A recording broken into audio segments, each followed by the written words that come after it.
여러분, 오늘 우리가 함께 나눌 이야기는 2000년 전 뜨거운 팔레스타인의 한낮에 일어난 일입니다. 한 여인이 우물가에 나왔습니다. 사람들의 시선을 피해 아무도 없는 시간에. 그런데 거기 지치고 목마른 한 남자가 앉아 있었습니다. 그는 바로 예수님이셨습니다. 이 짧은 만남은 단순한 대화가 아닙니다. 이것은 인류 역사상 가장 아름다운 복음의 순간 중 하나입니다. 상처받은 영혼이 생명의 근원을 만난 이야기. 오늘 요한복음 4장을 통해 그 은혜의 현장으로 함께 들어가 보겠습니다. 요한복음 4장은 이렇게 시작됩니다. 예수께서 요한보다 제자를 더 많이 삼고 세례를 베푼다 하는 말을 바리새인들이 들은 줄을 주께서 아신지라. 유대를 떠나사 다시 갈릴리로 가실새 사마리아를 통과하여야 하겠는지라. 당시 유대인들은 사마리아를 통과하지 않았습니다. 사마리아인들은 아수르 포로기 이후 이방인과 혼혈된 민족으로 여겨졌고 유대인들은 그들을 부정하다고 생각했습니다. 그래서 일부러 요단강을 건너 먼 길을 돌아가는 것이 당시의 관습이었습니다. 그런데 성경은 말합니다. 예수님은 사마리아를 통과하여야 하겠는지라고. 이 표현은 단순한 지리적 필요가 아닙니다. 헬라어 원문에서 이 단어는 반드시 해야 한다는 신적 필연성을 담고 있습니다. 예수님이 그 길을 가셔야만 했던 이유는 거기 한 영혼이 기다리고 있었기 때문입니다. 여러분, 오늘 이 말씀을 묵상하면서 이 사실을 기억하십시오. 예수님은 당신을 만나기 위해 기꺼이 모든 경계를 넘으십니다. 민족의 경계, 종교의 경계, 사회적 편견의 경계. 그 어떤 벽도 주님이 우리에게 오시는 것을 막을 수 없습니다. 예수님은 수가라는 동네에 있는 야곱의 우물가에 앉으셨습니다. 때는 제6시, 한낮 12시 정오였습니다. 그리고 한 사마리아 여인이 물을 기르러 나왔습니다. 왜 이 시간에? 당시 여인들은 이른 아침이나 저녁, 서늘한 시간에 물을 기르러 나왔습니다. 한낮은 너무 뜨겁고 무거운 물동이를 들기도 힘든 시간이었습니다. 그런데 이 여인은 정오에 혼자 나왔습니다. 이유는 하나입니다. 사람들을 만나고 싶지 않았던 것입니다. 사람들의 수군거림, 따가운 시선, 손가락질. 그녀는 그것들이 두려웠습니다. 그래서 아무도 없는 시간에 뜨거운 태양 아래 혼자 나온 것입니다. 그때 예수님이 말씀하셨습니다. 물을 좀 달라. 이 한마디에 여인은 당황했습니다. 당신은 유대인으로서 어찌하여 사마리아 여자인 나에게 물을 달라 하나이까?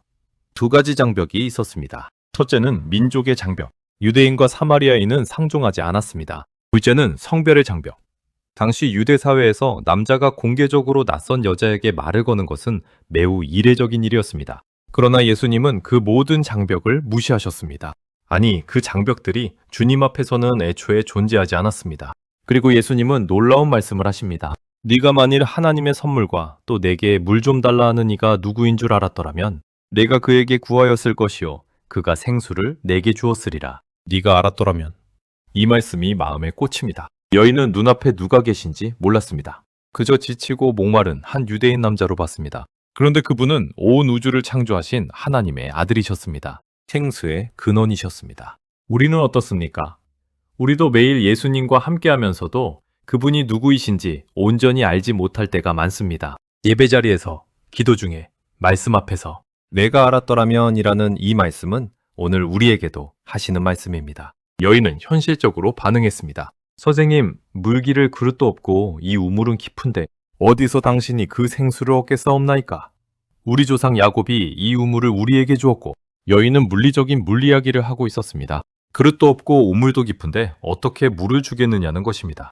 야곱도 이 우물을 팠고 야곱의 자손도 이 우물물을 마셨는데 당신이 야곱보다 크냐는 은근한 도전도 담겨 있습니다. 예수님은 말씀하십니다. 이 물을 마시는 자마다 다시 목마르려니와 내가 주는 물을 마시는 자는 영원히 목마르지 아니하리니 내가 주는 물은 그 속에서 영생하도록 솟아나는 샘물이 되리라.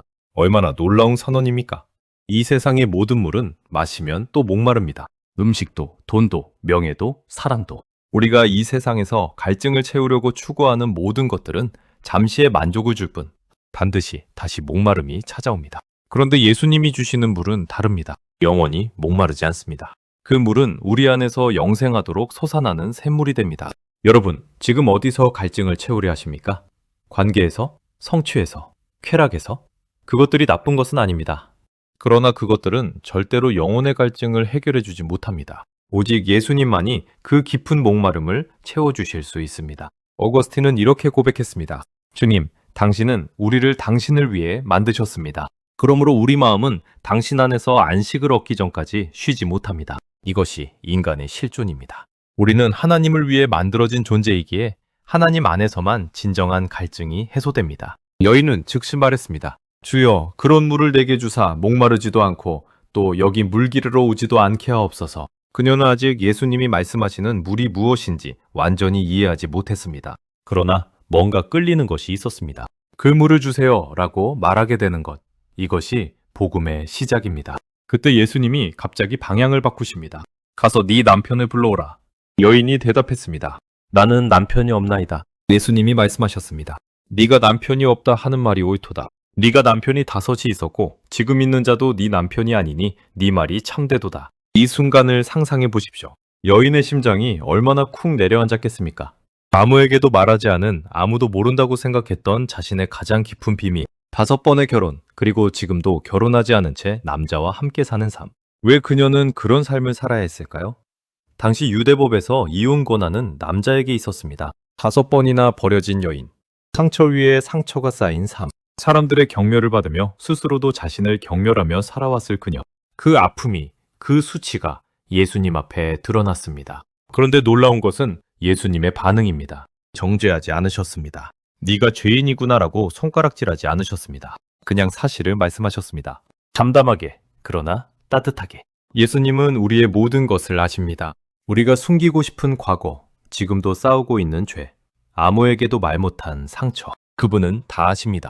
그리고 그럼에도 불구하고 우리에게 오십니다. 정죄하러 오시는 것이 아니라 생수를 주러 오십니다. 여인은 주제를 바꾸려 했습니다. 자신의 민감한 개인사에서 종교적 질문으로 주여, 내가 보니 선지자로소이다. 우리 조상들은 이 산에서 예배하였는데 당신들의 말은 예배할 곳이 예루살렘에 있다 하더이다. 그리심 산이냐 예루살렘이냐.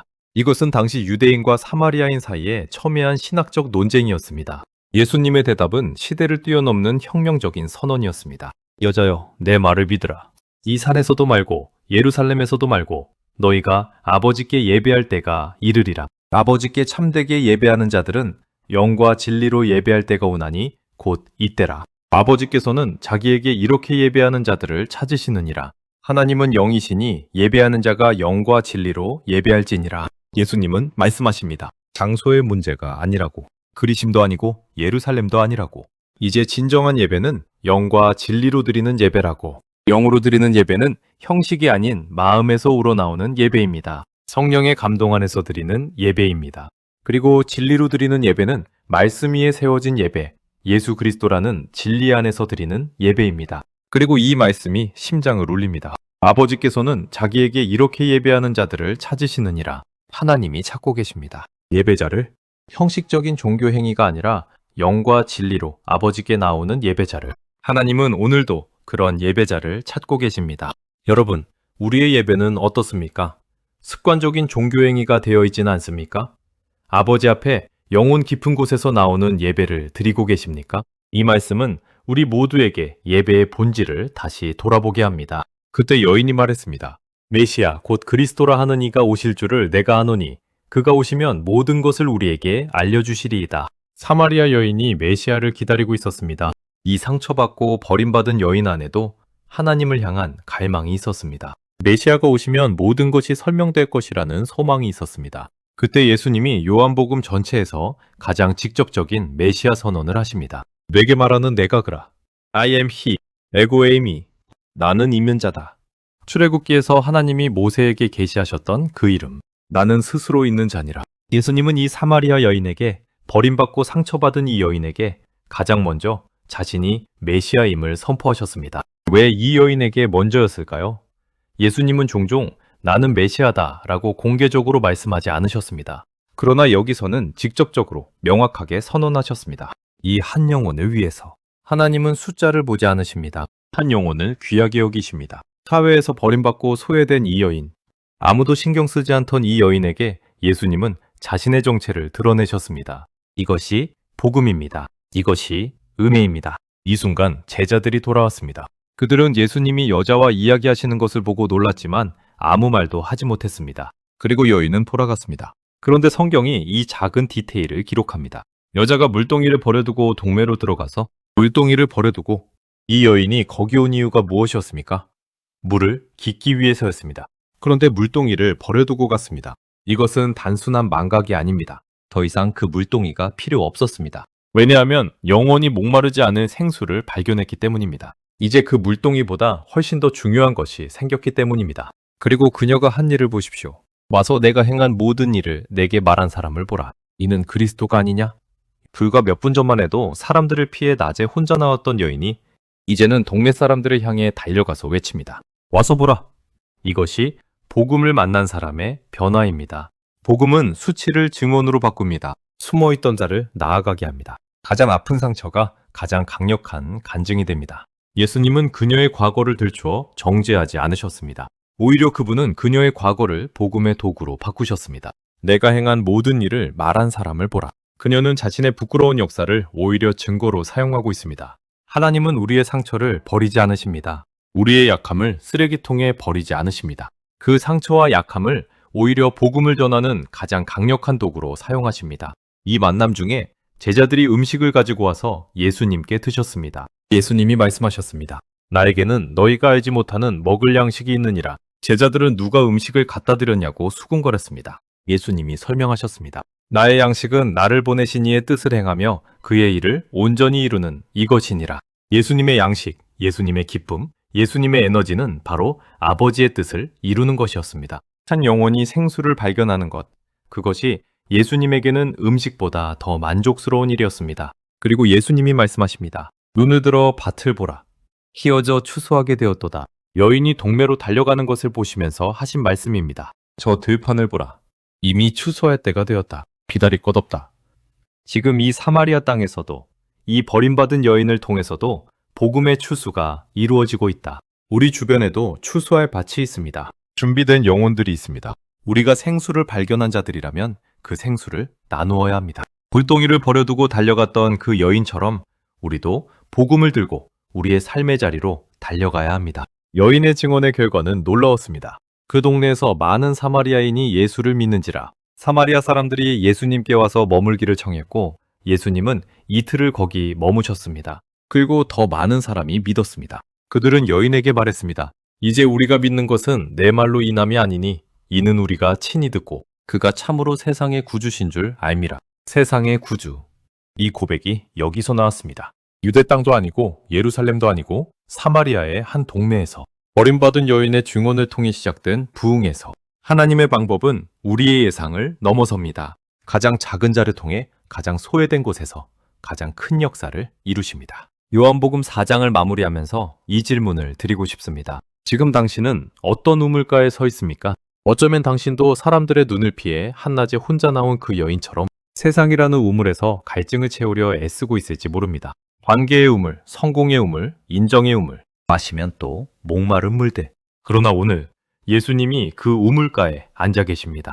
당신을 만나기 위해 사마리아를 통과하기로 결정하신 그 예수님이 오늘도 당신의 자리에 오셔서 말씀하십니다. 내가 주는 물을 마시는 자는 영원히 목마르지 아니하리니 그 여인이 받은 것을 당신도 받을 수 있습니다. 수치가 간증으로 바뀌는 은혜, 상처가 사명으로 변하는 기적, 두려움이 담대함으로 역전되는 능력. 예수님은 당신의 과거를 다 아십니다. 그리고 그럼에도 불구하고 오늘 당신에게 말씀하십니다. 내게 말하는 내가 그라. 나는 메시아다. 나는 네가 찾던 그 생수다. 오늘 그분 앞에 물동이를 내려놓으십시오. 세상에서 갈증을 채우려던 그 물동이를 내려놓고 영원히 목마르지 않을 생수 대신 예수님 앞으로 나오십시오. 그리고 만난 그 기쁨을 물동이 버려두고 달려갔던 그 여인처럼 당신의 삶의 자리에서 나누어 주십시오. 와서 보라. 내 모든 것을 아신 분을 보라. 이는 그리스도가 아니냐. 오늘도 주님의 은혜가 여러분과 함께 하시길 기도합니다.